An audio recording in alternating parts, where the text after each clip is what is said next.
네, 귀한 찬양 감사합니다. 가사를 들어보니까 이번에 집회 주제를 가사가 요약하고 있네요. 보니까 고맙습니다. 귀한 찬양. 하나님의 때에 하나님의 방식대로 일하심을 신뢰합니다.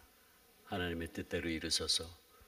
귀한 찬양, 하나님께서 영광 받으실 줄 믿고 또 그것이 우리 모두의 신앙 고백이기를 바랍니다. 여전히 우리 찬양팀의 찬양은 너무너무 은혜스럽고 또 성령께서 그냥 확실하게 우리 가운데 임재하심을 경험할 수 있도록, 이번에 제가 와서 우리 찬양대 찬양 또 우리 찬양팀의 찬양을 통해서 제가 참 많이 은혜를 받습니다. 제가 찬양을 참 좋아하거든요. 근데 이제 워낙 목을 많이 쓰다 보니까 제 목이 완전히 갔어요.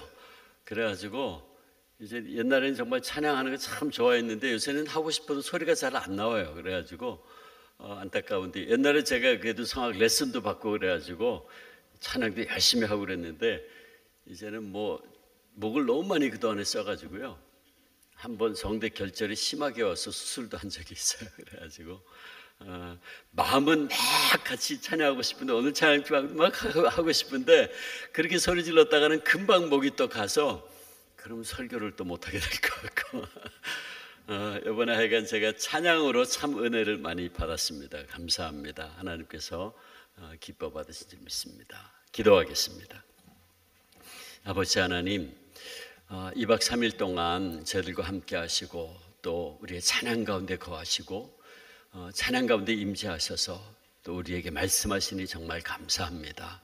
아버지, 이제 우리가 또 아버지의 말씀을 듣습니다. 성령 하나님, 우리 한 사람 한 사람에게 말씀하시고 예배당 안의 공기도 성령님 주관하시고 주님의 보혈로 교회를 온전히 덮어 주시옵소서. 예수님의 이름으로 기도합니다. 아멘. 우리가 방금 읽은 로마서 말씀의 전체의 중심 주제를 한마디로 요약하라고 하면 로마서의 주제는 하나님의 복음입니다. 아예 로마서를 한 단어로 줄여보세요라고 물어보신다면 로마서의 주제는 복음입니다. 예수 그리스도를 믿음으로 말미암아 구원받고 하나님의 백성이 된다라고 하는 이 복된 소식, 바울은 그 복음을 위해서 로마서를 썼습니다. 그래서 로마서의 서론이라고 할 수 있는 1장 1절부터 17절까지 이 짧은 절수 안에서 바울은 복음이란 단어를 7번 반복해서 강조합니다. 그리고 14절에 나는 그 복음의 빚진 자입니다 라고 고백을 하죠. 근데 사실 바울은 복음 그 자체이신 예수 그리스도를 핍박하던 자였죠. 교인들을 잡아서 핍박하고 죽이던 자였어요. 바울 자신의 고백대로라면 디모데전서 1장 13절 15절에 보면 바울이 이렇게 고백해요. 나는 비방자요, 박해자요, 폭행자요, 죄인 중에 괴수입니다. 그렇게 고백해요. 근데 하나님께서는 그의 모든 악행과 잘못을 다 용서해 주시고 오히려 그를 주님의 제자로, 사도로 삼아 주셨죠. 하나님의 엄청난 긍휼과 은혜를 받은 겁니다. 그가 다메섹 도상에서 부활하신 주님을 만나 뵙고 자기가 얼마나 놀라운 하나님의 사랑과 은총의 은혜의 빚진 자인가 하는 걸 깨달은 바울은 그 순간부터 주님 앞에 가는 순간까지 복음을 전하는 자로 살게 되죠. 그래서 그는 오늘 본문 15절에도 이렇게 고백합니다. 그러므로 나는 할 수 있는 대로 로마에 있는 너희에게도 복음 전하기를 원하노라. 근데 여러분, 우리가 이 말씀을 다시 한번 가만히 생각해 보면 조금 이상한 점이 있어요. 바울은 지금 로마 교회를 향해서, 로마에 있는 로마 교회를 향해서 로마서 편지를 썼습니다. 교인들을 향해서 보낸 편지예요. 그런데 바울이 인사말이 마치자마자 말하기를 내가 너희에게 복음을 전하겠다는 거예요. 여러분, 이게 조금 이상하지 않나요? 복음은 주로 누구에게 전하는 거죠? 복음은 안 믿는 자에게 전하는 거예요. 근데 바울은 지금 믿는 자들의 무리인 로마 교회를 향해서 이 편지를 썼는데 인사를 마치자마자 내가 너희에게 복음을 전하겠다는 거예요. 이상하죠. 바울은 왜 복음이란 주로 안 믿는 자에게 전한다는 이 상식을 넘어서면서 이런 얘기를 하고 있는 것일까? 그러니까 우리가 이 질문을 대답하려면 그 로마 교회 교인들, 로마서의 수신자의 로마 교회 교인들이 어떤 사람들이었나 하는 것을 알 필요가 있죠. 그들이 어떤 사람이었나 하는 것은 6절 7절에 있어요. 1장 6절 7절 올려주시겠어요? 예, 같이 읽어보겠습니다. 같이 있습니다. 시작. 너희도 그들 중에서 예수 그리스도의 것으로 부르심을 입은 자니라. 로마에서 하나님의 사랑하심을 받고 성도로 부르심을 입은 모든 자에게 하나님 우리 아버지와 주 예수 그리스도로부터 은혜와 평강이 있기를 원하노라. 아멘. 자, 15절에 보면 로마에 있는 너희에게 복음을 전하겠다 그랬죠. 근데 이 6절 보면 너희도 그들 중에 있다. 그러니까 너희가 누구인가를 설명을 했어요. 그러니까 로마서의 수신자인 이 너희, 지금 바울이 복음을 전하려고 하는 이 너희가 누구인가가 6절, 7절에 보면 세 가지로 설명을 했어요. 첫째, 예수 그리스도의 것으로 부르심을 입은 자들이다. 예수 그리스도의 소유된 백성, 예수님께서 십자가에서 물과 피로 값주고 사신 예수 그리스도의 소유된 백성들이다. 그 말이죠. 두 번째, 7절에 하나님의 사랑을 받은 자들이다. 하나밖에 없는 외아들 예수 그리스도를 아낌없이 십자가에 내어주신 그 하나님의 놀라운 사랑을 받은 자들이다. 세 번째, 성도로 부르심을 받은 자들이다. 성도, 거룩한 백성이란 말이죠. 우리가 아까 거룩에 대한 찬양을 했어요. 거룩이란 말은 하기오스란 말인데 구별됐다는 뜻입니다. 구별됐다. 그러니까 성도는 뭐예요? 거룩한 백성, 구별된 백성이에요. 세상에 많은 사람들 가운데 내가 너희들을 내 백성으로 따로 구별지어 세웠다. 이게 성도예요. 자, 그러면 로마교회 교인들, 너희는 누군가? 예수 그리스도의 것이고 하나님 사랑받는 자들이고 성도로 부르심을 입은 자들이에요. 근데 이 세 가지는 저와 여러분들이 똑같이 가지고 있어야 될 신분의식입니다. 저와 여러분은 예수의 것입니다. 아멘. 저와 여러분은 하나님 사랑받는 자들입니다. 아멘. 저와 여러분은 성도로 부르심을 입은 자들입니다. 아멘. 이 안에 복음이 있어요. 제가 오늘 이 세 가지를 가지고 반복해서 강조할 겁니다. 자, 그러면 다시 처음 질문으로 되돌아가겠습니다. 자, 그러면 왜 바울은 이렇게 예수의 것이고 하나님 사랑받는 자들이고 성도로 부르심을 입은 자들에게 왜 복음을 전하겠다는 겁니까? 이상하잖아요. 바울이 지금 뭔가 착각하고 있는 건 아닐까요? 더군다나 보면 8절 말씀 보면 로마교회 교인들의 믿음이 온 세상에 전파되어 있다 그랬어요. 믿음이 소문났다 그 말이에요. 그러니까 로마교회는 믿음이 있는 교회였어요. 그런가 하면 로마서 16장 19절을 보면 바울이 또 이런 얘기를 합니다. 너희 순종함이 모든 사람에게 들리는지라. 그러므로 내가 너희로 말미암아 기뻐하노라. 바울은요 지금 3차 전도 여행 중에 고린도에 있어요. 고린도에서 로마에 있는 교회를 향해서 지금 로마서 편지를 쓰고 있는 거예요. 고린도에서 로마 교회를 향해서 편지를 쓰고 있는데, 자, 고린도에 있는 바울에게 소문이 들려오기를 로마 교회 교인들이 순종함이 있다는 거예요. 그러니까 내가 그 말을 들으니까 참 내 마음이 기쁘다, 감사하다 그랬어요. 그러면 순종함도 소문났다, 행함도 소문났다 그 말이에요. 그러면 로마 교회는 믿음이 있는 교회였어요. 그 믿음이 소문났고 행함도 소문난 교회였다 그 말이죠. 그렇다면 바울이 이런 교인들을 향해서 복음을 전하고자 했던 이유가 더더욱 궁금합니다. 그렇지 않습니까? 아니, 이처럼 믿음 좋고 신앙생활 잘하는 교인들을 보고 왜 복음을 전하겠다는 겁니까? 근데 바울은 참으로 심각하게 로마 교회 교인들에게 복음 전하기를 원했어요. 10절, 어떻게 하든지 이제 하나님의 뜻 안에서 너희에게로 나아갈 좋은 길 얻기를 구한다. 내가 너희에게서 복음 전하는 게 하나님 뜻이래요. 그 11절, 너희 보기를 간절히 원한다. 13절, 형제들아 내가 여러 번 너희에게 가고자 한 것을 너희가 모르기를 원치 않는다. 여러 번 너희에게 가서 복음 전하려고 했지만 여러 가지 여건상 아직 그렇게 못했다는 거죠. 그러므로 마침내 15절, 나는 할 수 있는 대로 로마에 있는 너희에게도 복음 전하기를 원하노라. 어떻게든지 너희에게 가서도 복음 전하겠다는 거예요. 그러므로 우리는 바울의 이런 집요한 의지를 보아서 바울이 지금 뭔가 착각하고 있는 건 아니구나 하는 걸 알 수 있죠. 그렇다면 우리는 바울이 이렇게 로마에 가서 복음을 전하고자 했던 모습 속에는 분명히 무슨 이유가 있었을 텐데 그 이유가 무엇이었을까? 사실 이 문제에 대해서 성경학자들이 굉장히 많은 논란을 했어요. 성경 주석을 찾아보니까 대답이 10가지가 넘어요. 그래서 제가 그 10가지를 다 설명하면 여러분들 가운데서 또 하나님의 사랑을 받을 분들이 많이 나타나겠죠. 하나님 사랑하는 자에게 잠을 주시는도다. 제가 그 내용 다 생략하겠습니다. 결론만 말씀드리는데, 결론이요, 너무 간단해요. 너무 쉬워요. 아니, 너무 당연해. 거창한 게 아니에요. 근데 이게 너무 당연하기 때문에 우리가 때로 잊고 지내고 있는 것은 아닌지 모르겠어요. 대단한 게 아니에요. 결론은 이겁니다.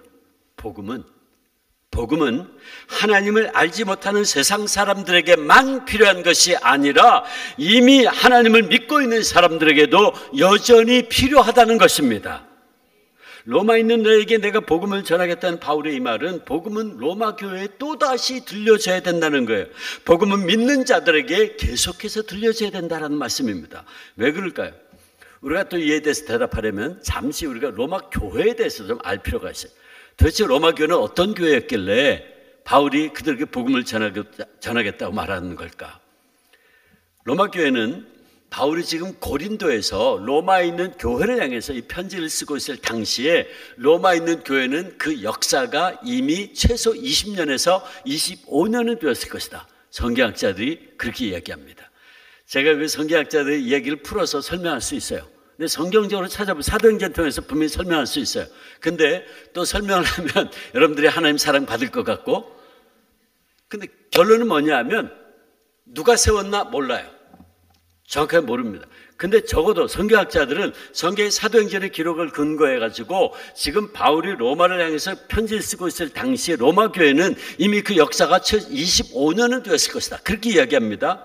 그러므로 문제는 뭐냐 하면 벌써 교회가 역사가 25년이 되다 보니까 로마 교회 안에 첫 믿음의 순수성과 첫사랑의 열정을 잃어버리는 성도들이 나타나기 시작했다는 사실이에요. 이것이 로마 교회가 복음을 다시 들어했던 첫 번째 이유입니다. 게다가 두 번째, 로마 교회는 유대인들과 이방인들로 구성된 혼합 공동체였어요.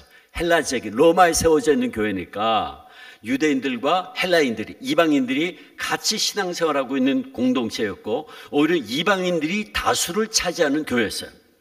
로마서 16장을 우리가 읽어보면 바울이 이제 로마 편지를 다 쓴 다음에 로마 교인들에게 문안 인사하죠. 인사를 하는데 거기에 약 27명의 이름이 등장해요. 근데 그 27명의 이름을 가만히 보니까 성경학자들이 그 이름을 분석해 보니까 70%가 이방인들이에요. 헬라 이름인 거예요. 그리고 명단이 5개 그룹으로 나눌 수 있다 그랬어요. 5개 그룹으로. 근데 보니까 첫 번째 그룹은 전부 유대인이야. 그 이름을 보니까. 둘째와 네 번째 그룹은 전부 이방인들이에요. 그리고 나머지 2개 그룹은 섞여 있어요, 이름이. 그래서 이들은 이제 성경학자 말합니다. 초대교회는 다 가정교회였잖아요. 오늘날처럼 이렇게 큰 예배당이 없었어요. 다 가정교회였거든요. 가정에서 모이는 교회. 그래서 성경학자들은 적어도 로마에서 5개 정도의 예배 처소가 있었던 것 같다. 성경학자는 그렇게 얘기해요. 5개의 가정 예배 처소가 있었다는 거죠. 근데 거기 보면 어쨌든 이방인들과 유대인들이 같이 신앙생활을 하는 공동체였다는 걸 분명히 우리가 알 수 있어요. 성경을 통해서. 그런데 문제가 있어요. 문제는 두 집단 사이에 갈등이 생겼다는 사실이에요. 그 갈등이 가장 심각한 문제의 원인은 뭐냐 하면 구원에 대한 해석이 달라졌어요. 누가 구원받느냐? 유대인 그리스도인들은 우리가 구원받으려면 예수 그리스도 믿을 뿐만 아니고 율법을 지키고 할례를 받아야 된다 그랬어요. 이방인 그리스도인들은 아니야. 우리가 구원받는 것은 오직 예수 그리스도를 믿음으로 말미암아 구원받는 거야. 구원에 대한 해석이 달라졌어요. 문제는 뭐냐면 로마 교회 안에 율법을 구원의 조건으로 내세우는 사람들이 나타났다는 사실이에요. 이게 로마 교회가 복음을 다시 들어했던 두 번째 이유입니다. 세 번째, 그 당시 로마는 전 세계 죄악을 다 모아놓은 그런 도시였어요. 우상을 섬기고 성적으로 문란하고 타락이 극에 달해 있었고 그러면서도 정치적으로는 전 세계를 지배하던 교만한 도시, 이게 로마였어요. 그래서 하나님을 하나님으로 알지 아니하고 온갖 죄악의 불꽃이 넘실대는 도시가 로마였어요. 로마서 1장 18절부터 마지막 절까지를 보면 하나님을 믿지 않는 세상 사람들의 죄악된 모습이 쫙 설명되어 있는데 성경학자들은 그것이 그 당시 로마 사람들의 죄악된 모습이라고 이야기합니다. 거기 28절부터 31절까지를 보면 이런 말씀이 있어요. 그들이 마음에 하나님 두기를 싫어하며 하나님께서 그들을 상실한 마음대로 내어버려 두사 합당치 못한 일을 하게 하셨으니 어떤 일을 했나? 불의, 추악, 탐욕, 악의, 시기, 살인, 분쟁, 사기, 악독이 가득하고 수근수근하고 비방하고 하나님을 미워하고 능욕하고 교만하고 자랑하고 악을 도모하고 부모를 거역하고 우매하고 배약하고 무정하고 무자비하고 끝이 없어. 이게 그 당시 로마 사람들의 죄악된 모습이라는 거예요. 그런가 하면 로마는요 2000년 전에 이미 동성애를 하고 있었어요. 로마서 1장 26절 27절 여자들도 순리대로 쓸 것을 바꾸어 영리로 쓰며 그와 같이 남자들도 순리대로 여자 쓰기를 버리고 서로 향하여 음욕이 부릴 듯하며 남자가 남자로 더불어 부끄러운 일을 행했다. 로마는 망할 수밖에 없었어요. 이렇게 로마는 전 세계 모든 죄악을 다 모아놓은 죄악의 진열장 같은 곳이었어요. 따라서 그곳에 세워진 로마 교회는 유혹이 많았습니다. 그러니까 로마 교회는 세워진 지 25년이 됐고 믿음과 순종이 소문난 교회였지만 여러 가지 이유로 문제가 많고 그 믿음이 흔들릴 가능성이 아주 많았던 교회였다. 외적으로 그 당시 로마의 환경은 충분히 로마 교인들의 신앙에 도전적인 유혹이 많은 상황이었고, 내적으로는 믿음과 율법의 문제로 인한 갈등이 있는 반면에 또 교인들 가운데는 첫사랑의 열정과 믿음의 감격을 잃어버리는 문제 등 로마 교회 교인들 가운데는 이런 여러 가지 문제로 그 믿음이 흔들리는 사람들이 많이 있었습니다. 어떻게 할 수 있냐고요? 2000년 전에 로마 교회를 가보지도 않았으면서. 11절 읽어볼까요? 11절 읽어보겠습니다. 같이 있습니다. 시작.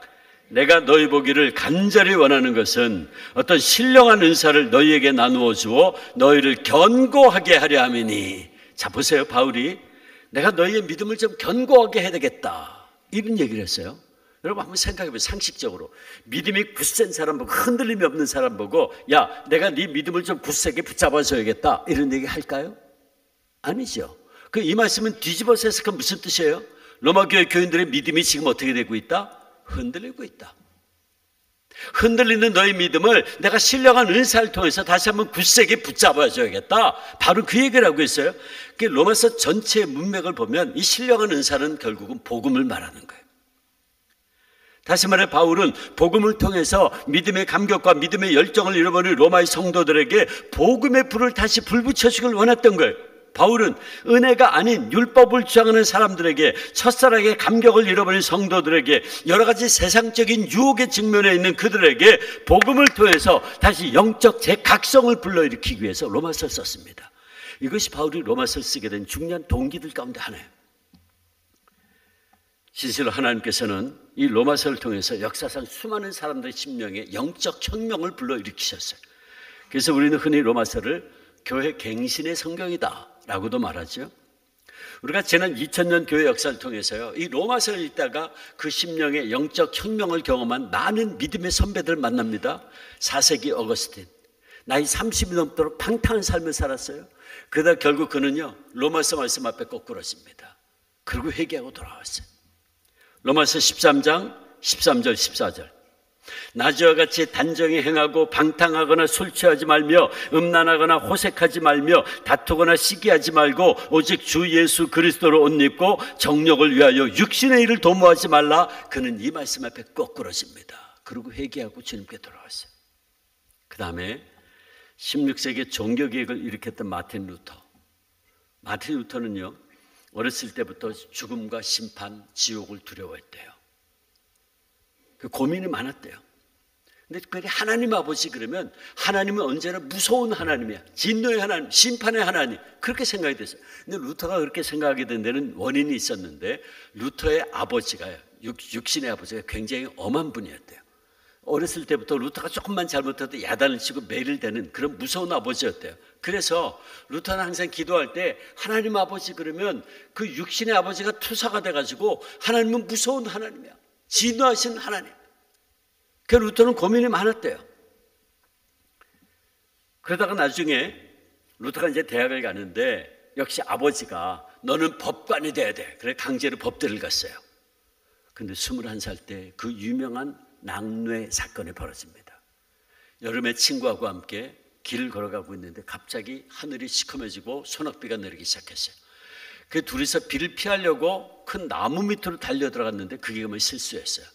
벼락이 순간 나무와 함께 루터 옆에 있던 친구를 때렸습니다.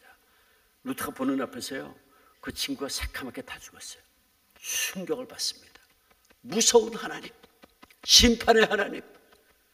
그래서 루터가요, 그 길로 다 그만두고 어거스틴파 수도원에 들어가서 수도사가 됩니다. 아버지가 반대했지만 더 이상 아버지 말 듣지 않았어요. 그래서 수도사가 돼가지고 수도원에서 기도하고 금식하고 극단적인 금욕생활을 합니다.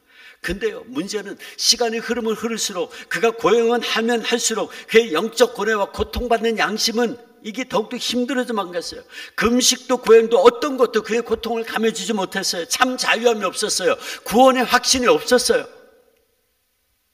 나중에 신학 박사가 됐는데도요, 기쁨이 없었어요. 자유함이 없었어요. 그러다가 1515년에 비텐베르그 대학에서 성경을 가르치는 교수가 됩니다. 그리고 학생들에게 로마서 강의를 하다가 마침내 그는 참 빛을 발견하게 되는데, 그로 하여금 참 빛을 발견하게 한 말씀이 그 유명한 로마서 1장 17절 말씀. 같이 읽어볼까요? 같이 시작. 복음에는 하나님의 의가 나타나서 믿음으로 믿음에 이르게 하나니 기록된 바 오직 의인은 믿음으로 말미암아 살리라. 아, 그렇구나. 오직 믿음이구나. 행함이 아니구나. 율법이 아니구나. 솔라 피데, 오직 믿음으로 구원받는 것이구나. 그래서 그는 종교개혁을 횃불을 높이 들었어요. 그로부터 200년 뒤에 믿음으로 말미암아 구원받고 의롭게 된다는 이 로마서 말씀이 감리교의 창시자인 요한 웨슬리 목사를 뒤집어 놓았어요. 여러분, 우리가 지난 2000년 역사를 통해서 이 로마서 말씀을 통해서 영적 혁명을 경험했던 사람이 예를 들자면 끝이 없을 거예요. 자, 그렇다면 예수 그리스도의 것으로 부름받고 하나님 사랑받는 골약교회 성도 여러분, 우리 얘기를 해볼까요? 루터 얘기 말고 어거스틴 얘기 말고 이제 우리 얘기를 좀 해볼까요? 여러분, 우리는 어떻습니까? 우리에게는 복음이 다시 들려져야 하지 않나요? 로마교회 교인들에게 복음이 다시 들려져야 했듯이 오늘 우리에게도 복음이 다시 들려져야 하진 않나요? 어떤 분이 이런 말 한 걸 들었어요. 어떤 목사님이 복음, 예수 그리스도를 정말로 필요로 한 사람들이 오늘날 교회 밖에보다 교회 안에 더 많이 있다. 여러분 어떻게 생각하세요? 십자가 앞에서 다시 한번 깨어져야 될 사람이 교회 밖에 아니라 교회 안에 있고, 하나님의 사랑 앞에서 그 굳고 교만한 마음이 녹아져야 될 사람들이 오늘날 교회 밖에보다 교회 안에 더 많이 있다는 겁니다. 묻습니다. 제가 아까 세 가지 얘기했죠. 저와 여러분 누구인지. 우리는 예수의 것이고 하나님 사랑받는 자들이고 성도로 부르심을 입은 자들이라고 그랬어요. 이 세 가지를 가지고 제가 감히 성도인 우리 골약교회 성도 여러분에게 도전적인 질문을 해보겠습니다. 첫째, 예수 그리스도의 것으로 부르심을 입은 성도 여러분, 그렇다면 오늘 우리에게도 나는 예수 그리스도의 것입니다 하는 확신과 감사가 있습니까? 아멘. 바울이 로마서 14장 8절에서 나는 사나 죽으나 주의 것이다 그랬어요. 여러분, 이런 고백이 오늘 우리에게 있나요? 혹시 입술로는 나는 예수 그리스도를 고백하지만 때때로 내가 내 삶의 주인 되어 살고 있지는 않나요? 제가 아까 낮에 제가 간증했었는데, 제가 신학교에서 가르치면서 한 4년 동안 서울에 있는 한 교회에서 담임 목회를 한 적이 있다 그랬어요. 근데 그 교회에서 그 당시 46살밖에 되지 않은 한 집사님이 갑자기 뇌졸중으로 미처 손을 쓸 틈도 없이 세상을 뜬 사건이 있었습니다. 그분은 제가 참 잊을 수 없는 분 가운데 한 분이에요. 근데 그 한 주 전에 이런 일이 있었어요. 저희 교회 안에 아주 심한 우울증으로 고통받고 있는 분이 있어서 주일날 저녁 예배까지 마치고 그 댁에 신방을 갔어요. 근데 이 한 집사님, 한시성을 가진 집사님이었는데 이 집사님도 같이 갔어요. 예배를 마치고 나오는데 집사님이 그 우울증 환자의 등을 두드러뜨리면서 우리 이 다음에 시간 있으면 기도원 올라가서 기도합시다라고 유료해 주시던 집사님이 닷새 뒤에 그렇게 가실 줄은 꿈에도 생각 못했어요. 금요일 새벽에 뇌졸중으로 쓰러졌다고 연락이 왔어요. 서울 한양대학병원 응급실에 실려갔다고. 달려갔습니다. 이미 의식이 없었습니다. 그리고 그 길로 그는 그렇게 우리 곁을 떠났습니다. 얼마나 황망했던지요.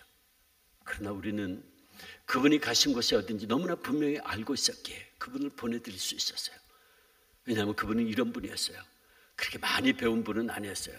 언젠가 저한테 와서 저를 툭 치면서 목사님 저는 가방끈이 짧아요 그랬던 분이었어요.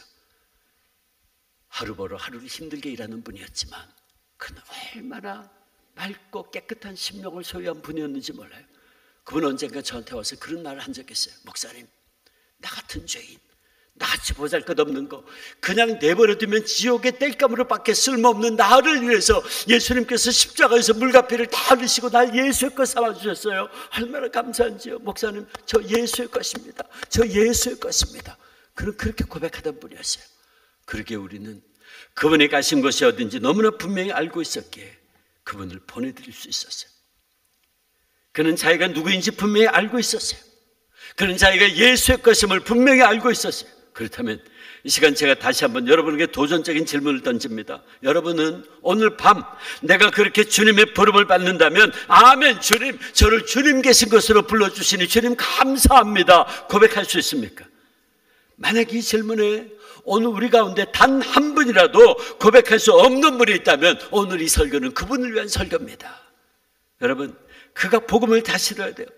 교회 10년 다니고 20년 30년 다 소용없어요. 교회 집사 권사 장로 목사 다 소용없어요. 이 확신이 없다면 그런 복음을 다시 들어야 돼요. 두 번째, 오늘 우리에게는 나는 하나님 사랑받는 자라고 하는 확신과 감사가 있습니까? 나는 복음의 빚진 자라고 하는 하나님의 사랑과 은혜에 대한 감사와 감격의 눈물이 내 심령 가운데 흐르고 있습니까? 저는 찬송가 305장 나 같은 죄인 그 찬송 부를 때마다 생각나는 분이 한 분 있어요. 제가 미국 보스턴에서 공부를 했어요. 그때 박사과정 공부를 하면서 PCUS의 미국 장로교에 소속된 교회에서 목회를 하면서 공부를 했습니다. 전공이 실천신학이에요. 실천신학 예배 설교학은 실천신학이라 그래요. 그러니까 교회하고 떨어질 수 없는 분야이기 때문에 제가 이제 박사과정 공부하면서도 그때 목회를 했어요. 목회를 하는데 그때 제 섬기던 교회에 한 100여 명 출석하는 그런 이민교회였죠. 미국 장로교에 소속된 교회였는데 근데 저희 교회에 부부가 교회를 오는데 아내 되시는 여자 집사님은 얼마나 예쁘게 신앙생활을 하는지 몰라요. 근데 이 남편 되시는 분이요 교회는 옵니다. 열심히 와요. 근데 신앙생활을 안 해. 아주 신사입니다. 젠틀맨이야. 주일 되면 그분들은 뉴햄셔주에 살고 있었는데 보스턴까지 내려오면 한 2시간 차를 몰고 와야 돼요. 그 주일이 되면 자기 부인 옆자리에 다 모시고 그리고 차를 몰고 오는 거야. 그 2시간 몰고 와가지고 자기 부인은 예배당한 노래 잘 모시다 드리고 자기는 안 들어와. 자기는 주차장에서 책 보고 있든지 안 들어오는 거예요. 여러 번 권했어요. 같이 신앙생활 합시다. 예수 믿읍시다. 그럼 이야기하면 할 때마다 대답을 안 해. 그렇게 씩 웃으면서 고개 싹 돌립니다. 야, 이런 사람 말이에요. 대책이 없어요.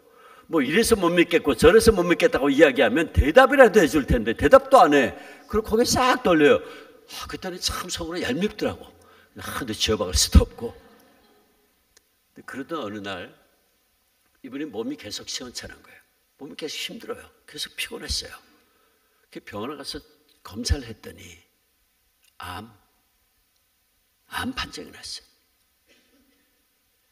그래가지고 수술을 한다 그래서 제가 가서 기도를 했어요. 그분도. 그 수술이 들어갔는데 한 30분 뒤에 도로 나왔어.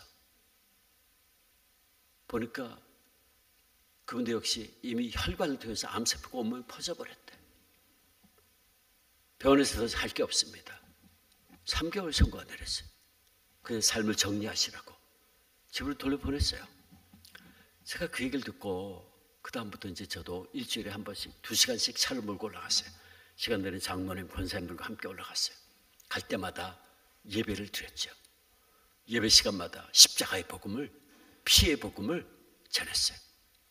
그러던 어느 날, 그날도 차를 몰고 올라가서 예배를 드리려고 하는데 그분 가시기 약 한 달 전이었던 것 같아요.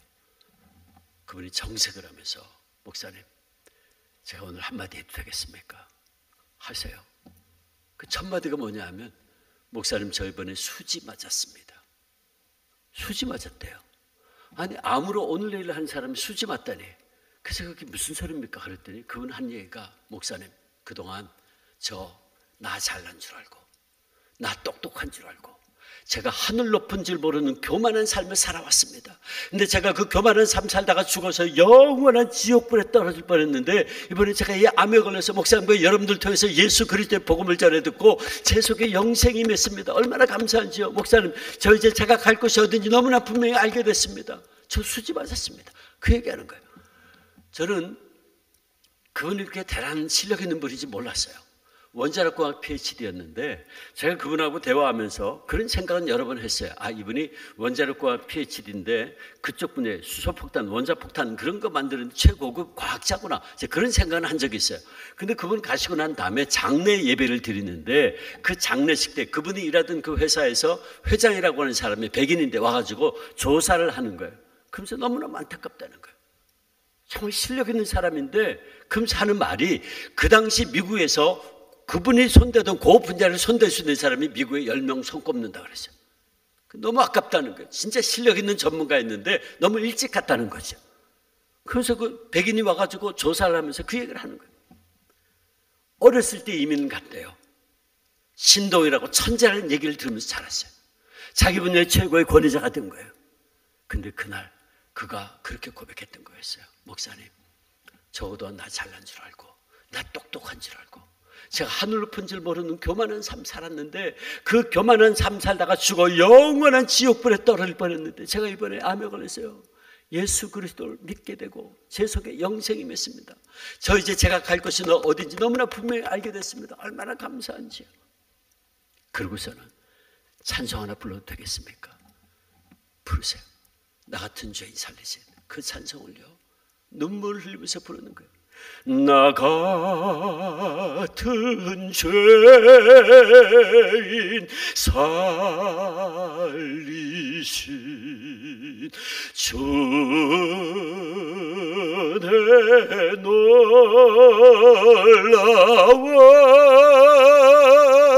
잃었던 생명 찾았고 광명을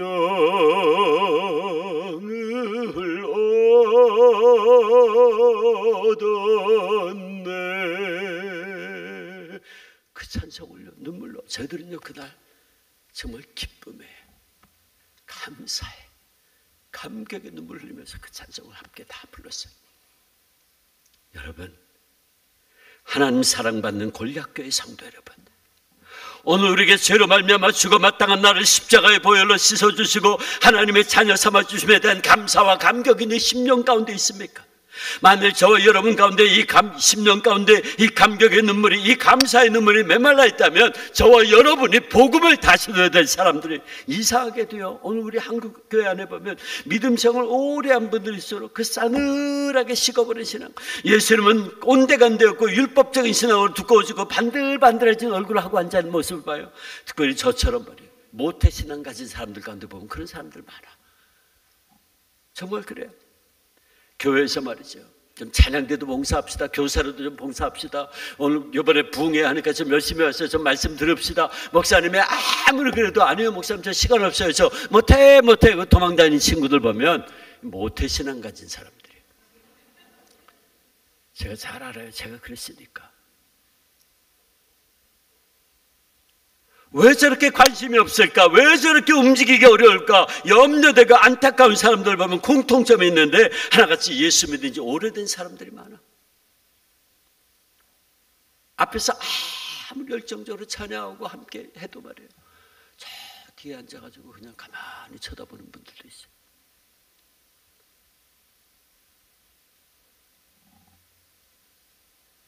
어머니 뱃속에서부터 수십 년을 교회 출석하고 신앙생활했어요. 이제는 집사도 되고 권사도 되고 장로도 되고 전도사도 되고 목사가 됐어요. 그래서 자기는 다 한다고 큰 소리를 쳐요. 근데 순종하지 않아. 움직이지 않아. 아무리 피를 벌어도 춤추지 않습니다. 노래 부르지 않아요. 그 심장에 주님의 뜨거운 보혈이 말라버렸어. 감격을 잃어버렸어요. 눈물이 메말라버렸어. 그렇다면 이게 웬일입니까? 복음의 뜨거운 열정으로 그리스도의 이름만 들어도 눈물이 흐르고 내 심령 깊은 곳에서 감사와 감격이 넘쳐흐르는 심령이 시간이 흘러감에 따라 이렇게 차가운 돌덩이로 변하고 있다면 일을 어떻게 해야 됩니까? 근데 문제는 자기가 그렇게 신앙이 식은 것도 몰라. 자기가 신앙이 좋은 걸로 착각하고 있어. 복음을 다시 들어야 돼요. 세 번째, 여러분, 우리가 하나님의 부름받은 거룩한 백성들이고 왕같은 제사장, 우리가 찬양했죠. 아까 고백했죠. 왕같은 제사장임을 기억하고 살고 있나요?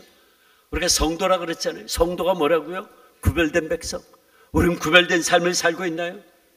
참 안타까운 것은 오늘 많은 한국의 그리스도인들이 예배당 안에서는 성도인 것 같은데 교회 문 밖에만 나가면 세상에 속한 사람인지 성도인지 구분이 안 돼.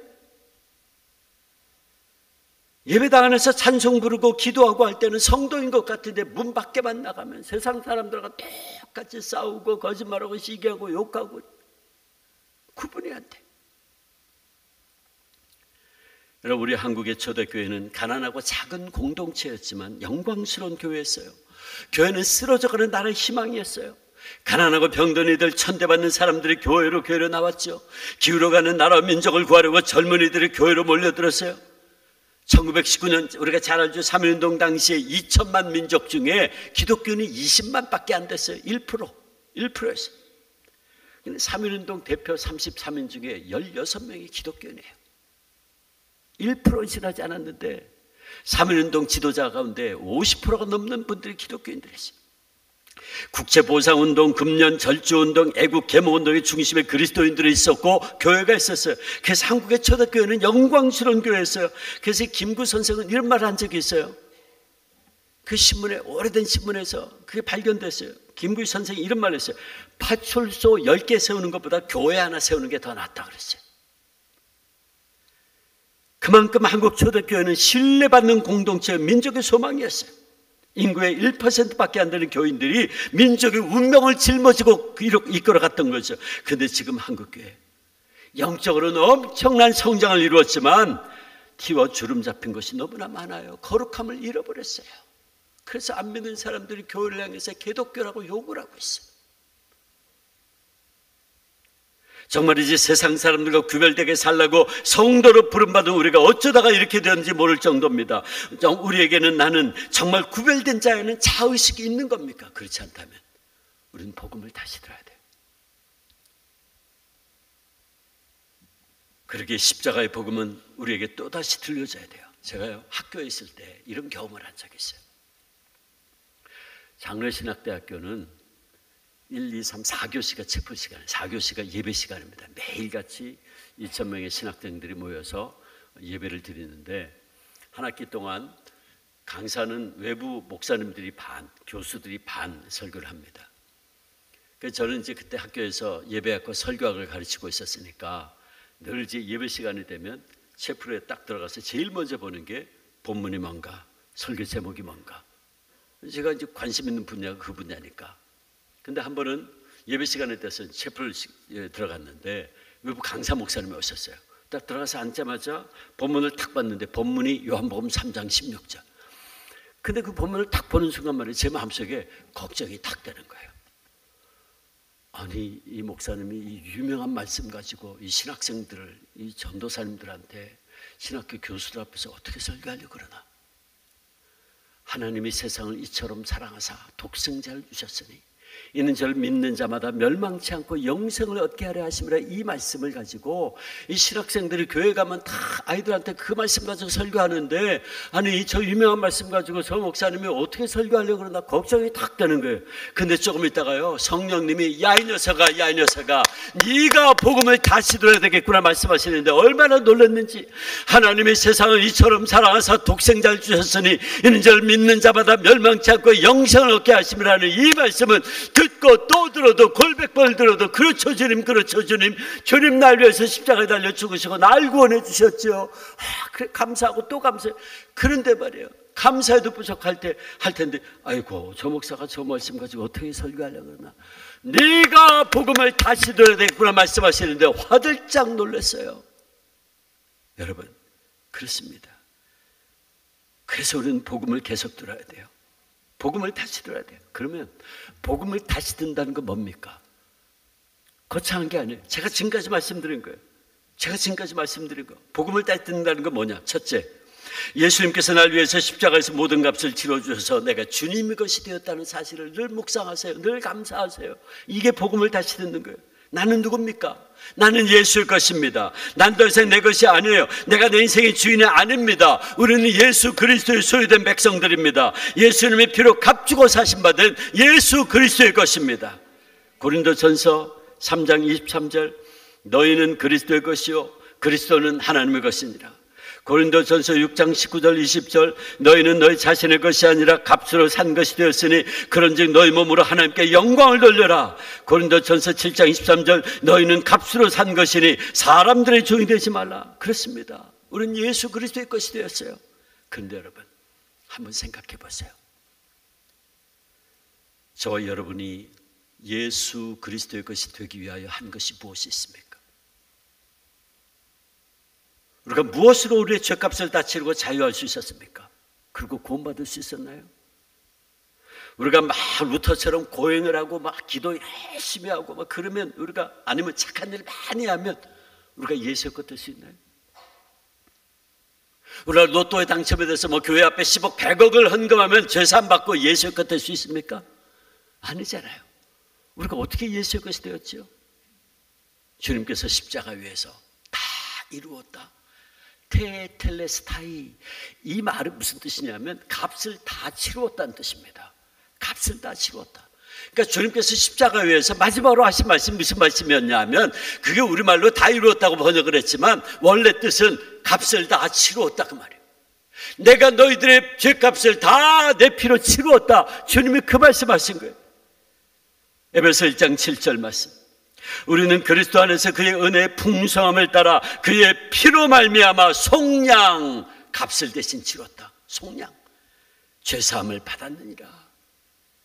여러분, 이게 복음이잖아요. 무엇이 복음입니까? 이보다 더 귀한 복음이 어디 있어요? 이 얼마나 놀라운 사랑의 이야기입니까? 그러므로 두 번째, 우리가 복음을 다시 듣는다는 것은 주님께서 십자가 위에서 나를 얼마나 사랑하셨는지를 쉬지 말고 묵상하세요. 감사하세요. 여러분, 나는 누굽니까? 우린 누굽니까? 우리는 말로 할 수 없는, 무엇으로도 바꿀 수 없는 하나님의 놀라운 사랑과 은혜를 받은 자들이에요. 그러므로 내가 그 놀라운 십자가의 사랑을 받고 있음을, 부르심을 입은 하나님의 백성을 늘 묵상하세요. 늘 감사하세요. 근데 또 생각해 볼까요? 저와 여러분이 십자가에서의 그 놀라운 사랑, 그 엄청난 사랑을 받을 만한 자격이 있었나요? 저는 아무리 생각해도 제가 주님의 그 십자가의 사랑을 받을 만한 자격이 있었다고 생각되지 않아요. 그런데도 하나님께서는 저를 위해서, 여러분을 위해서 예수님의 십자가를 못 박았어요.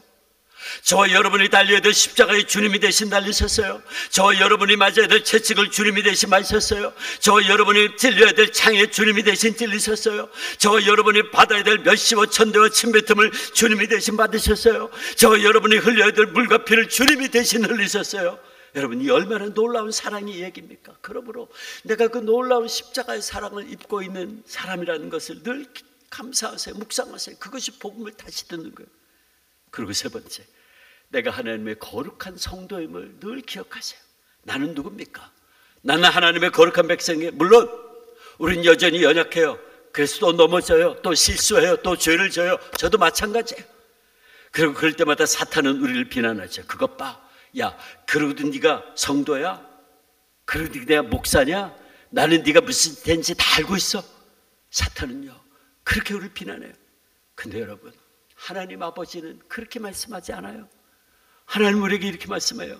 사랑하는 아들아, 사랑하는 딸아, 너는 내 것이야. 그리고 내가 너의 그 연약함 때문에, 그 연약함을 위해서 내 아들을 십자가에 못 박은 거야. 그 너를 내 것으로 수많은 사람들 가운데 내 백성으로 구별지어 세웠어. 내 아들 예수의 피는 너의 과거에 지은 죄, 네가 지금 연약하게 짓고 있는 죄, 앞으로도 지을지도 모르는 죄까지도 다 용서하고도 남아. 네가 고백하기만 하면 내 아들 예수의 피는 내 모든 죄를 씻고도 남아. 그래서 너는 내 것이야. 누가 말해도 넌 내 것이야. 너는 거룩한 내 백성이야. 너는 성도야. 주님은 그렇게 말씀해요. 아까 우리 고백했죠. 우리 찬양했죠. 베드로전서 2장 9절 뭐라 그럽니까? 너희는 택하신 족속이요 왕같은 제사장들이요 거룩한 나라요 그의 소유가 된 백성이니. 아멘. 여러분, 이래서 우리가 성도가 된 거예요. 이래서 우리가 왕같은 제사장이 된 거예요. 이게 복음이잖아요. 이게 복음이잖아요. 무엇이 복음입니까? 내가 값없이 예수의 것이 되었다는 것, 내가 무슨 사랑받을 만한 자격이 있는 것이 아닌데 하나님께서 나를 무조건적으로 사랑해 주신 그 은혜, 수많은 사람들 가운데 내가 남들보다 더 잘나고 똑똑하거나 가진 건 많지 않은데 나를 거룩한 하나님 백성으로 부르시고 성도로 삼아주신 것, 이게 복음이잖아요. 그러므로 우리가 계속해서 이 귀한 사실을 감사해야 돼요. 묵상해야 돼요. 이게 복음을 듣는 거예요. 그리고 우리가 이렇게 복음을 계속해서 들을 때 이 은혜가 메말라 병들어버린 우리의 심령 위에 또다시 은혜의 단비가 내리기 시작합니다.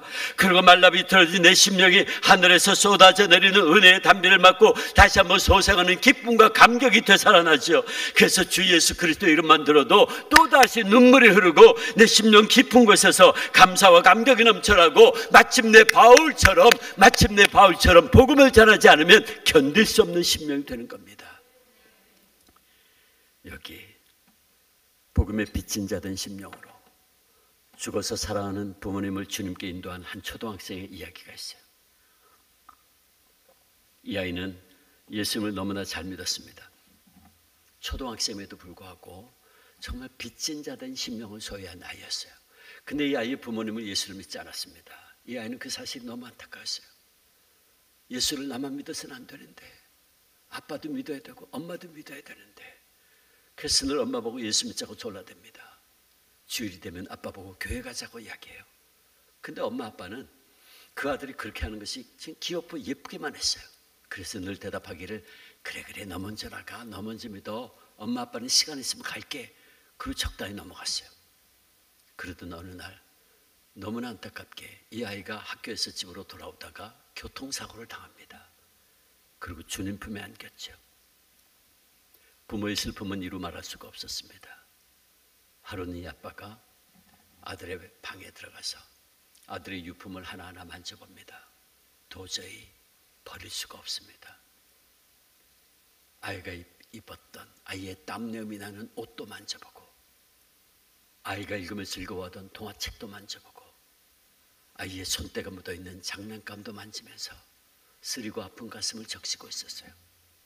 그러다 문득 이 아빠가 노트를 하나 발견합니다. 그 노트는 아들의 일기장이었습니다.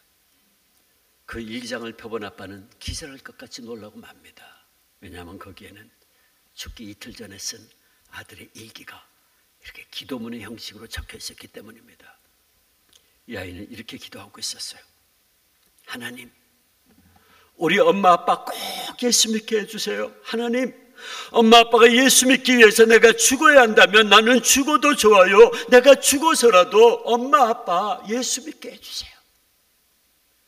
이 아이는 그렇게 기도하고 있었어요.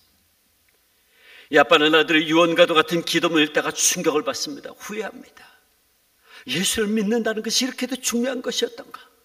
예수를 믿는다는 것이 이렇게 생명까지 내어놓고 내가 믿어야 했던 일이었던가? 마침내 그는 그 자리에서 무릎을 꿇습니다. 그리고 하나님 앞에 자신의 교만을 회개하기 시작합니다. 그리고 자신의 아들이 그렇게도 원했던 예수 그리스도를 주님으로 영접하는 고백을 합니다. 자신의 구원과 아들의 생명을 맞바꾼 셈이 되고 말았어요. 여러분, 이야기는 싫어합니다. 이야기의 주인공 이 아버지는 지난 4반세기 동안 전 세계에서 수많은 대학 청년들을 주님께 인도한 대학생 선교회 CCC 국제본부 부총재의 이야기입니다. 사랑하는 성도 여러분, 그렇다면 묻습니다. 오늘 우리에게 이 어린아이의 복음에 빚진 자 된 간절한 심령이 있습니까? 여러분 주변에 아직도 이 복음을 모르고 자신이 잘난 줄 알고 사는 사람들 많이 있을 겁니다. 지금 이 시간 생각나는 얼굴, 생각나는 이름 있죠? 여러분 부모님들 가운데, 여러분 남편, 아내, 자녀, 형제, 직장 동료, 떠오르는 얼굴 있죠? 떠오르는 이름이 있을 겁니다. 지금. 그런데 그들을 생각할 때 가슴이 아프지 않습니까? 가슴이 안타깝지 않습니까? 그렇다면 저와 여러분은 복음을 다시 들어야 돼요. 저는 제 심령이 메말라지고 기도의 문이 막힐 때마다 늘 되새기는 명상이 한 가지 있어요. 그것은 일제시대 때 신사참배 반대하다가 순교하신 저희 할아버님 주기철 목사님 남기신 고난의 명상이라는 글입니다. 목사님 늘 감옥 안에서 고문당할 때마다 저 고백을 하셨어요. 십자가의 고난의 명상을 하신 거예요. 주님을 위하여 오는 고난을 내가 이제 피하였다가 이 다음 내 무슨 낯으로 주님을 대하오리이까. 주님을 위하여 이제 당하는 수옥을 감옥의 갇힘을 내가 피하였다가 주님이 너는 내 이름으로 평안과 즐거움은 다 받아 누리고 고난의 자는 어찌하고 왔느냐고 물으시면 나는 무슨 말로 대답하랴. 주님을 위하여 오는 십자가를 내가 이제 피하였다가 이 다음 주님이 너는 내게 준 유일한 유산인 고난의 십자가를 어찌하고 왔느냐고 물으시면 나는 무슨 말로 대답하랴. 십자가 그런 십자가의 복음을 늘 붙잡고 있었어요. 일제의 잔인한 고문은 정말 참기 힘든 고통이었다고 그래요. 그 잔인한 고문은 계절도 없이 7년간 계속되었고 겨울은 특별히 견디기 힘든 혹독한 세월이었다고 그래요. 한 번은 저희 숙부님께서 저한테 이야기를 한 것이 있어요. 제 숙부님 초등학교 때 그 당시에 저희 집에 저희 숙부님, 저희 할머님, 그 증조 할머님, 주기철 목사님 어머님 그 당시 80 넘어가 계셨는데 그 세 식구가 있었대요. 근데 평양 형무소에서 오늘 갑자기 면을 오란 연락이 왔대요. 평소에 면을 가도 안 시켜주던 사람들이 면회 오라 그러니까 어휴 할렐루야 하면서 달려갔대요. 갔더니 그날따라 형무소장이 앞에 나와가지고 맞이하더래요. 그러면서 하는 말이 그동안 주 목사님 너무 고생을 해서 자기들이 이제 목사님을 풀어드리기로 결정을 했다 그러더래요. 모시고 가라 그러더래요. 아니 면회도 안 시켜주던 사람들이 갑자기 데리고 가라니까 믿기지 않았지만 감사합니다 그랬더니 근데 형무소장이 근데 드릴 말씀이 한 개 더 있습니다. 뭡니까? 그랬더니 자기들이 차까지 대절해 드릴 테니까 목사님 모시고 가다가 평양에 서기산이라는 곳이 있는데 그 서기산에 큰 평양 신사를 세워놨어요. 일제 조상신 섬기는 그 우상 숭배하는 그 신사를 세우는 거예요. 목사님 그거 가다가 차에서 내릴 필요도 없습니다. 그냥 차 창문만 조금 내려가지고 목사님 고개만 한번 까딱 해주시면 됩니다. 그럼 보는 사람들 없고 목사님 체면도 서고 근데 또 목사님도 한 번 정도는 까딱 해주셔야 자기들도 체면 서고 그러니까 서로 좋은 게 좋은 거니까 그렇게 합시다 그러대요.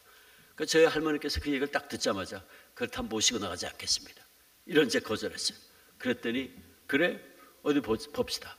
그랬더니 지하실로 데리고 내려가더래요. 그 당시 평양 형무소에는 면회소가 3층에 있었는데 지하실로 데리고 내려가더래요. 이상하다 싶었지만 면회시켜 준다니까 내려갔대요. 근데 저 숙부님 얘기가 조그만 방에 어둑어둑한데 차가운 시멘트 바닥에 앉아서 기다리라고 그러더래요. 그 밝은 낮에 지하실 들어가니까 처음에는 안 보이다가 나중에 동공이 열려서 보이잖아요. 근데 저 숙부님 가만 자세히 보니까 벽에 큰 유리문이 있더래요. 유리가 있는데 그 건너편에 보니까 큰 넓은 방이 있더래요. 저 숙부님 자세히 보니까 누런 등이 한 2개 켜져 있는데 보니까 보이기 시작하는데 칼이 있고 검도가 있고 막대기가 있고 밧줄이 있고 별게 있는데 그게 평양 형무소 지하 고문실이에요. 그 기다리고 있는데 목사님이 저 간수 등에 옆에서 들어오시더래요. 그러니까 간수 등에 들어오니까 저 숙부님 반가우니까 아빠가 들어오니까 손 흔들었더니 목사님도 가지고 와 있는 모습 보시니 반가우니까 손을 흔드셨는데 가족들이 보는 앞에서요. 형사들이 목사님 손을 딱 잡더니 주목사 반갑지. 그랬더니 공중에 매달아 놓더래요. 그네처럼 대롱대롱 이렇게 매달아 놓더래요. 조금 있다 보니까요. 형사들이 삥 둘러섰는데 몽둥이들을 들고 그중에 검도를 들고 있는 녀석이요. 기합소리를 내면서 야! 그 목사님을 빡 때리더니 밀더래. 공중에 그네처럼 매달려 있으니까 때리면서 미니까 반대편에 있는 녀석이 또 빡 때리고 나중에 그냥 사방에서 사정없이 내리치기 시작하더래요. 그 저 숙부님 초등학생이 지금 자기 아버지가 자기 눈앞에서 이렇게 비참하게 얻어맞는 모습을 충격받아가지고 이제 벌벌 떨고 있고 저희 할머니 옆에서 눈 감고 쭉 기도하시고 저희 증조 할머니 당신 아들이 당신 눈앞에서 그렇게 비참하게 얻어맞는 모습 보시고 금방 졸도하시고 그 저 숙부님 보니까 자기 아버지가 한 20대 맞으니까 기절하시더래요. 기절했는데 찬물을 끼얹더니 정신 차리게 해서 앞에 앉혀놓고 마주보게 하더래요. 조금 있다가 형사 2 녀석이 나오더니 저희 할머니한테 와가지고 네 남편 빨리 회유하고 신사참배하게 하고 데리고 나가라 말이지. 윽박 지르는데 저희 할머니 안 듣죠. 계속 눈 감고 기도하시는 게 기도하니까 그중에 한 녀석이 약이 올랐는지요. 워카발로 저희 할머니 앞가슴을 발로 뻥 차는데 저리 나가 동그라지는데 두 녀석이 와가지고 발로 차고 짓이기고 별의별 욕을 다 하더래요. 그래도 뭐 저희 할머니 온몸을 웅크리고 막 기도하시더래요. 근데 일본 사람들이 참 잔인한 것이 가족들 앞에서 어린 자식 앞에서 말이에요. 옷을 벗기고 소위 성고문을 했어요. 그 제 숙부님 말이에요. 지금 이 초등학생이 지금 자기 눈앞에서 벌어지고 있는 이 모습이 이해가 안 되는 거예요. 그래서 아버지를 봤대요. 아빠를 봤는데 목사님도 눈 감고 기도하고 계시더래요. 근데 그 순간 아버지가 너무너무 원망스럽더래요. 아니 엄마가 저렇게 비참하게 당하고 있는데 아빠 왜 안 도와주냐는 거예요. 지금 초등학생이 이 장면이 이해가 안 되는 거예요. 지금 그 아버지가 너무 원망스럽더래요. 목사님도 기도하고 계시더래요. 근데 저희 할머니요 온몸을 웅크리고 계속 기도만 하시더래요. 그랬더니 이 두 녀석이 지독한 년이라고 욕을 하더니 안으로 들어가더래요. 들어가더니 목사님 바로 앞에 큰 그 유리문 앞에 저희 가족들 유리문 앞에 큰 책상이 하나 놓여 있었는데 목사님 그 책상 위에 눕히더래요. 그 조금 있다 보니까 누런 주전자가 있는데 물이 가득 들어있더래요. 그 주전자 그 뚜껑을 열더니 그 주전자에다가요 고춧가루를 풀기 시작하더래요. 고춧가루 다 풀더니 목사님 발 다리 위에 지금 책상 위에 높여놓고 얹어놓고 그리고 고개가 모서리에 이렇게 젖히게 해놓고서는 형사들이 올라가서 목사님 온몸을 찍어 누르고 입을 강제로 벌리더니 그 고춧가루 주전자를 입에다 들이붓기 시작하더래요. 저희 숙부님 앞에서 보는 것이 자기 아버지가 그 보니 막 고통스러우니까 막 반항하려고 고개를 막 흔드는데 고개 뭐 흔들어도 뭐 반항할 힘이 있냐 그냥 꽉 누르고 있으니까. 그런데 이게 움직이다 보면 이게 고춧가루 물이 기도로 넘어가니까 이게 숨을 못 쉬잖아요. 기도로 넘어가면 그 자기 아버지 그 비참한 뭐 괴로워하는 그 모습을 지금 제 숙부는 보는 거예요. 그 조금 있다 보니까 자기 아버지가 축 처지더래. 더 이상 막 반항할 힘도 없었겠죠. 그런데 그냥 그거 다 들이붓는데 반은 흐르고 코로 들어가고 입으로 들어가고. 그래서 저 숙부는 보니까 자기 아버지 배가요 농구공처럼 이렇게 부어오더래. 한 주전자를 다 들이붓더니 조금 있다가요 목사님 배 위에다가 의자를 하나 올려놓더래요. 그러더니 형사 두 녀석이 유리문 두드리면서 보라고 자기들은 희죽거리면서 보라고. 그러더니요 목사님 배 위에 그 놓여있는 의자 위에 두 녀석이 팍 주저앉더래요. 그러니까 저희 숙부는 보니까 자기 아버지가 억 하는데 조금 있다가 보니까요 목사님 입에서 코에서 눈에서 귀에서 피가 흰지 고춧가루 붉은 게 흘러나오는데 저희 숙부는 그거 보고 충격받아가지고 실어증에 걸렸어요. 말을 못해. 몇 년 동안 말을 못해요. 엄마가 안 돼가지고 바보같이 돼버렸어요. 저희 증조할머니 거의 실성하셨어요. 그 밖에 나와가지고 길바닥 다니면서 지나가는 사람 막 아무나 붙잡고 내 아들 살려달라고 내 아들 살려달라고.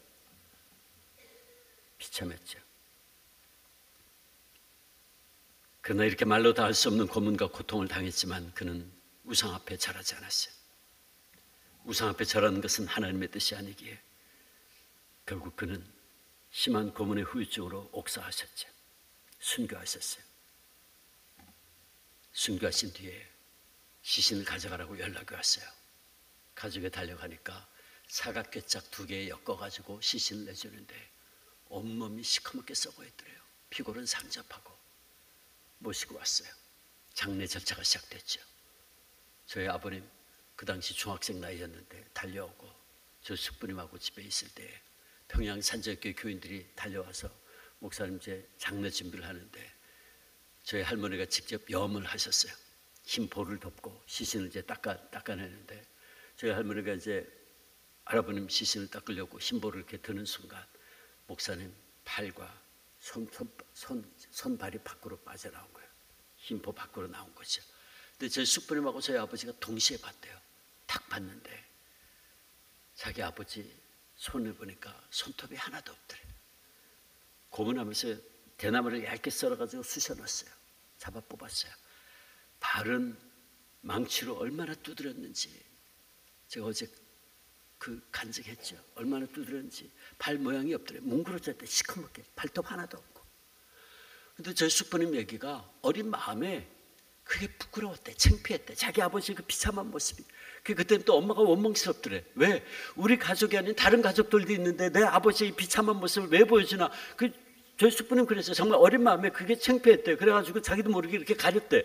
가렸는데 저희 할머니 시신 닦아내려다가 막내 아들이 읽고 있으니까 손 치우라고 탁 보니까요, 저희 할머니도 미처 경황이 없어 그 모습을 못 봤던 거였어요. 근데 탁 보시고는, 손발을 보시고는 아이들이 충격받는 모습, 그때서야 눈치를 채시고는 황급하게 흰볼을 다시 내려놓고서는 얘들아 미안하다. 그러고는 한참 동안 우셨다 그래. 그는 그렇게 순교했어요. 근데 목사님이 어떻게 그런 모진 고문 속에서 끝까지 견디고 승리할 수 있었을까? 제가 어렸을 때부터 들은 주기철 목사님은 뭐 한국교회가 이야기하듯이 뭐 초인적인 순교자, 강인한 순교자 주기철이 아니었어요. 제가 저희 아버님을 통해서 직접 들은 얘기는 저희 할아버님도 저와 여러분과 똑같은 너무나 연약한 인간이었어요. 그는 고문당할 것을 그렇게도 두려워했던 인간이었어요. 한 번은 저희 아버님이 저한테 얘기를 해주셨는데, 목사님이 잠깐 집에 가석방 돼서 나온 적이 있어요. 나왔는데 저희 아버님 집에서 뭐 쫄쫄 굶고 있었으니까 뭐 배급 다 끊어버리고 그랬으니까 너무 배가 고팠는데 아버지가 잠깐 나왔는데 할머니가 어디선지 밥을 구해다가 시가 대접을 하더래요. 근데 목사님이요, 허겁지겁 걸 드시면서 밥이 이렇게 맛있냐면서 뭐 정신없이 드시더래.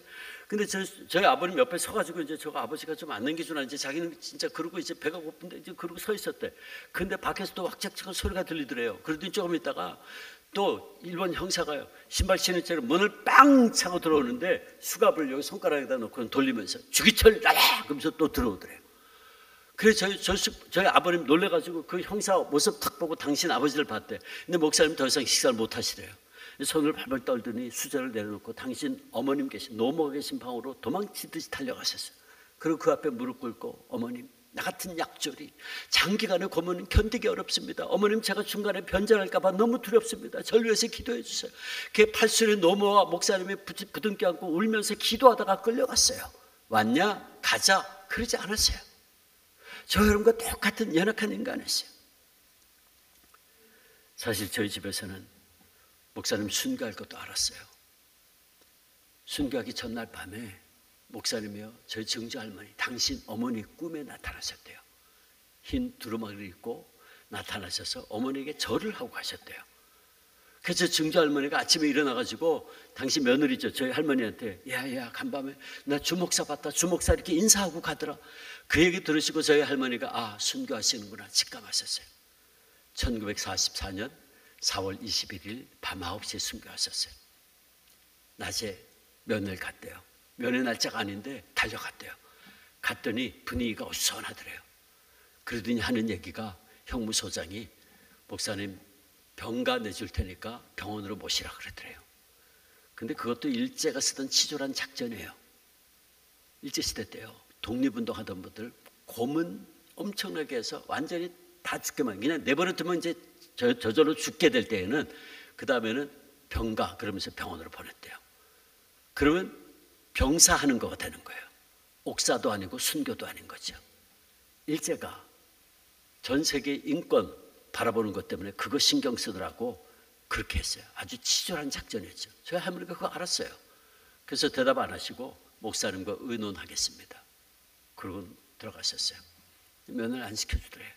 오후 4시가 돼서야 겨우 면회가 돼서 목사님 나오셨는데 저희 할머니께서 남기실 말씀 없습니까? 전하겠습니다. 3마디 하셨어요. 첫째는, 어머니와 아이들 당신에게 부탁합니다. 미안합니다. 그는 팔순 어머님을 모시지 못하고 늘 붙잡혀 다니는 것을 안타까워했던 아들이었습니다. 병든 아내 돌보지 못하는 것을 안타까워했던 필부였어요. 어린 자식들 양육하지 못하는 것을 가슴 아파했던 아버지였어요. 제가 첫날 목사님의 그 고민 설교 읽어들었죠. 저와 똑같은 열악한 인간이었어요. 그리고 두 번째 하신 말씀이, 내 주님 앞에 가면 조선 교회를 위하여 기도하겠습니다. 내가 하나님 미랄되기를 원합니다. 그리고 간수등 옆에 들어가는데 저희 할머니 너무 섭섭해서, 그래도 하실 말씀도 없습니까? 그랬더니 간수 등에 옆에 들어가시다가 뒤를 돌아보시고 하신 마지막 말이, 여보, 나 따뜻한 숭늉 한 사발 마시고 싶소. 그가 남긴 마지막 말이었습니다. 평양이 추운 그 겨울에 영하 15도 20도 내려가는데 감옥 안에서 따뜻한 숭늉 한 사발을 그렇게 마시고 싶어 했던 연약한 인간, 그것이 주기철 목사님입니다. 그런데 그렇게 연약한 분이 어떻게 그 모진 고문과 고통을 견디고 승리할 수 있었을까요? 여러분, 저는 그게 아무리 생각해도 인간의 힘, 인간의 의지로 할 수 있는 것이 아니었다라고 생각돼요. 여러분, 그것이 바로 십자가의 복음의 능력입니다. 십자가의 복음의 능력이에요. 오늘 본문 1장 16절 뭐라 그럽니까? 이 복음은 모든 믿는 자에게 구원을 주시는 하나님의 능력이 됨이라 그랬어요. 십자가는 하나님의 능력이라 그랬어요. 그렇습니다. 십자가의 복음은 하나님의 능력입니다. 주기철 목사님 그 고통 속에서도 계속해서 십자가의 복음을 붙잡고 있었기에, 감옥에서 고문을 당할 때마다 십자가의 복음을 듣고 있었기에 그렇게 복음의 능력으로 그를 승리할 수 있었던 거예요. 주님을 위해서 오는 고난을 내가 이제 피하였다가 이 다음 내 무슨 낯으로 주님을 대하오리까? 주님을 위하여 당하는 수혹을 내가 피하였다가 주님께서 너는 내 이름으로 평안과 즐거움은 다 받아 누리고 고난의 자는 어찌하고 왔느냐고 물으시면 나는 무슨 말로 대답하랴? 주님을 위해서 오는 십자가를 내가 이제 피하였다가 이 다음 주님께서 너는 내가 너에게 준 유일한 유산인 고난의 십자가는 어찌하고 왔느냐고 물으시면 나는 무슨 말로 대답하랴? 그는 늘 감옥 안에서 십자가의 복음을 붙잡고 있었기 때문에 하나님의 능력을 힘입을 수 있었던 거예요. 그래서 늘 그분 고백했어요. 진짜 그렇게 고백한 적이 있어요. 할머니 면회 갔을 때 한 번은 그랬다 그래요. 처음에는 내가 주님의 십자가를 지고 있는 줄 알았는데 이제 와서 보니 주님의 십자가가 나를 지고 있습니다. 그러므로 나는 승리할 수 있을 겁니다. 내 결코 살아서 이 붉은 벽도 올라가지 않을 겁니다. 그는 그렇게 고백했어요. 십자가. 한 번은 저희 할머니께서 면회 시간이 되면, 면회 날짜가 되면 늘 갔대요. 면회 시켜주든지 안 시켜주든지 늘 갔대요. 근데 그날도 면회 날짜가 돼서 갔는데 면회를 시켜주더래요. 그래서 할렐루야로 들어갔는데 목사님도 상기된 모습으로 나오셨대요. 그러면서 앉자마자 하시는 말씀이, 여보, 나 간밤에 주님 만났어. 그러시더래요. 어떻게 된 거냐 그랬더니 한 달 동안 잠을 안 자면서 고문을 하는데 견딜 수가 없었대요. 마침내 한 달 만에 감방으로 돌아가서 누워서 쓰러져 있는데 누군가 부르더래요. 주기철. 처음에는 간수가 또 부른 줄 알고 또 부르나. 근데 또 두 번째로 주기철. 이상한 느낌이 들었대요. 세 번째로 주기철. 누이십니까? 겨우 몸을 돌려보는데 예수님 슬픈 얼굴로 서 계시더래요. 그리고 말씀하시기를 너마저 날 버리겠느냐 그러시더래요. 너마저 날 버리겠느냐. 그때가 대한예수교 장로회 총회가 27차 총회가 평양에서 열렸어요. 그때 이미 로마 천주교회, 감리교회 다 넘어졌거든요. 장로교 하나가 끝까지 남아 있었어요. 끝까지 남아 있었는데 1938년 제27차 대한예수교 장로회 총회가 평양에서 열렸을 때에 전국에서 목사, 장로, 총대들 그 사이에 일제 형사들이 앉아 있고 그때 결의합니다. 한국의 공교회가 완전히 무너지는 순간이었어요. 신차 참배는 우상 숭배가 아니고 국민 의례입니다. 땅. 그리고 전국의 노회장 목사들이 총회를 대표해서 평양 신사 앞에 가서 90도 각도로 절했어요. 그게 매일신보라고 하는 그 당시에 큰 가장 대표적인 신문에 대문짝만하게 그 사진이 실려있어요. 역사적 자료입니다. 그때 신사 참배 반대하는 목사들 미리 감옥에 가뒀거든요. 목사님도 감옥에 가둔 거예요. 그때 주님께서 너마저 날 버리겠느냐 그러시더래요. 그때 목사님이 아닙니다 주님. 아닙니다 주님. 주님 날 위해서 십자가에서 물과 피를 다 흘리셨는데 내 어찌 주님 모른다고 할 수 있습니까? 아닙니다 주님. 아닙니다 주님. 그는 그렇게 고백했다 그래요. 그 얘기를 저희 할머니한테 해준 거예요.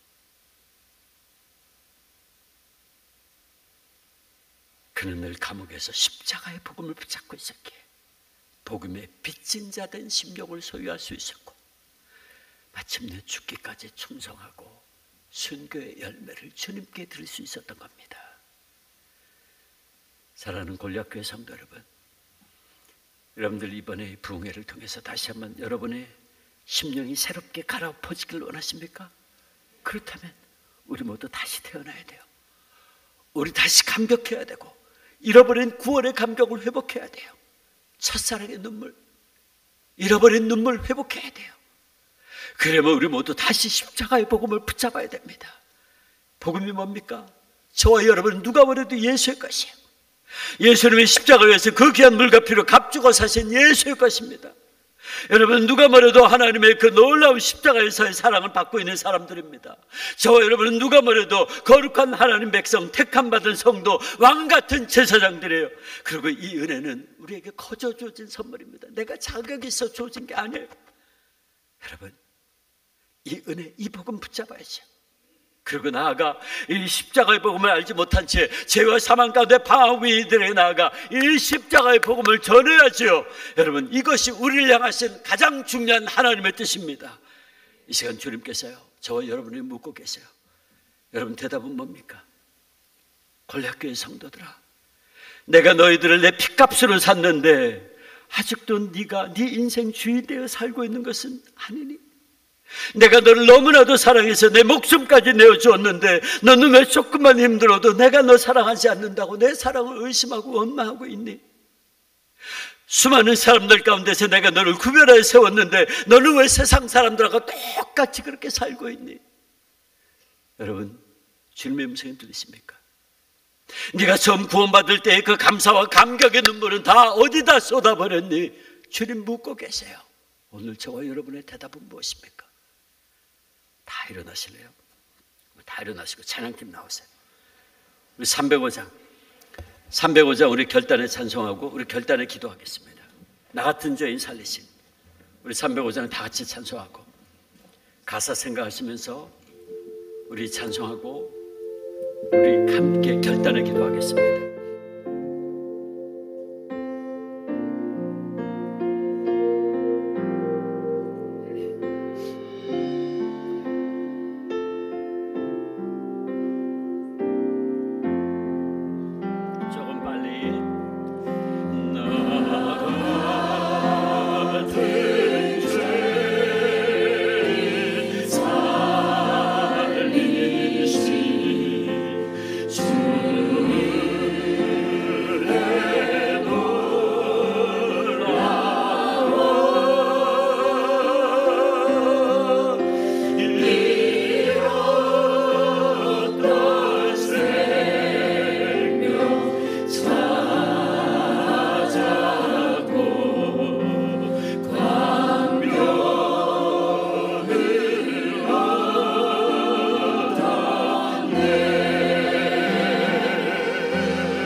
기도할 텐데 반짝해서 반겨왔습니다. 이 시간 여러분들 기도할 때에 우리 먼저 회개합시다. 지금까지 여러분 살아오시면서 말로는, 입술로는 주님의 뜻대로 살아야죠. 나 주님의 것입니다 라고 했지만 여러분 지금까지 살아오시면서 여전히 내가 내 삶의 주인 되어 살아오지는 않았습니까? 내가 원하는 대로 내 뜻대로 내 마음대로 살지는 않았습니까? 그리고 조금만 어려워도 하나님께서 날 사랑해서 목숨까지 내어주셨는데 조금만 힘들어도 하나님 나 사랑하지 않는다고, 하나님 더 이상 나에게 관심 없다고 여러분 원망하고 불평하진 않았습니까? 수많은 사람들 가운데서 내가 널 구별해 세웠는데 너 왜 세상 사람들과 똑같이 싸우고 미워하고 저주하고 욕하고 그렇게 살지는 않았니? 여러분 이 시간 이 모습 우리 먼저 주님 앞에 회개하기를 원합니다. 회개 기도하고 주님의 보혈로 다시 한번 씻어달라고 간절히 기도하고 이제 더 나아가서 우리 결단합시다. 주님, 제가 이 십자가의 복음 이제 나가서 전하겠습니다. 우리 주변에 아직도 복음을 알지 못하고 있는 수많은 영혼들에게 이 복음 전하겠습니다. 결단하는 이 시간 되기를 원합니다. 우리 주여 한번 부르고 같이 기도합니다. 주여! 아버지 하나님, 아버지 하나님 감사합니다.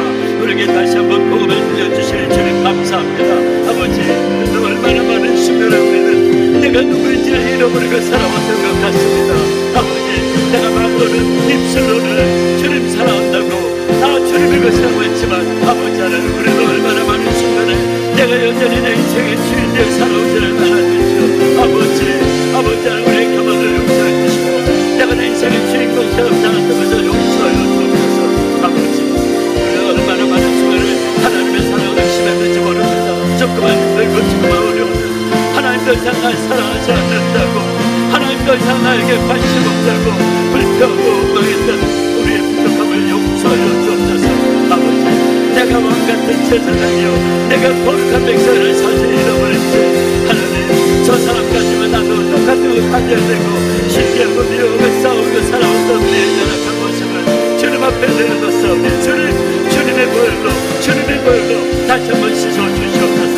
우리의 영과 혼과 생각과 감정과 의지를 주님의 보혈로 정결하게 씻어주시고 아버지 하나님, 다시 한번 내가 하나님의 자녀고 내가 십자가의 복음을 거듭난 하나님의 백성, 나는 예수의 것이고 하나님은 오래 사랑받은 자들이고 왕같은 제사장을 기억하며 이 복음을 못한 이들에게 나아가 이 복음 전하는 저를 되게 하여 주옵소서. 오 주님, 이 십자가의 복음을 전하는 우리 고등학교 모든 성도들에게 하시고 우리 고등학교가 아버지 이 땅에 복음을 십자가의 복음을 높이 들고 십자가의 복음을 담당해 승부하는데 수많은 영혼들 주님 앞으로 인도하는 놀랍게 될 수 있도록 주님 역사하여 주시옵소서.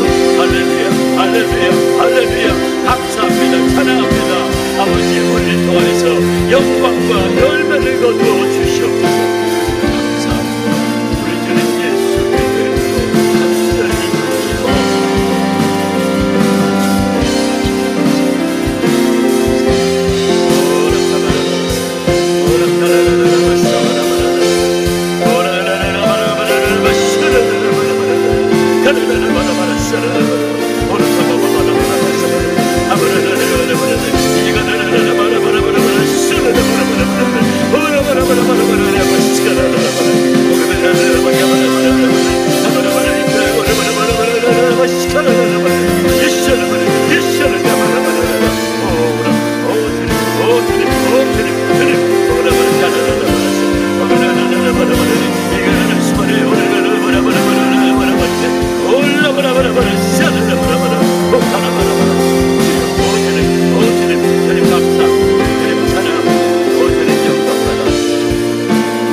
아버지 하나님 감사합니다. 우리에게 다시 복음을 들려주시니 감사합니다. 우리는 그동안 이 복음을 잃어버린 채 살아왔던 것을 고백하지 않을 수 없습니다. 아버지, 그러나 우리에게 다시 복음을 들려주시니 감사합니다. 아버지, 이제 이 복음 붙잡고 나아가 이 복음 알지 못하고는 수많은 영혼들에게 이 복음 전하는 우리 골리앗교회 모든 성도님들 되게 하시고 우리 골리앗교회를 통해서 이 지역에 아직도 하나님을 알지 못하는 많은 심령들이 십자가의 복음 앞에 나오게 역사하여 주시옵소서. 감사하고 예수님의 이름으로 기도하옵나이다. 아멘.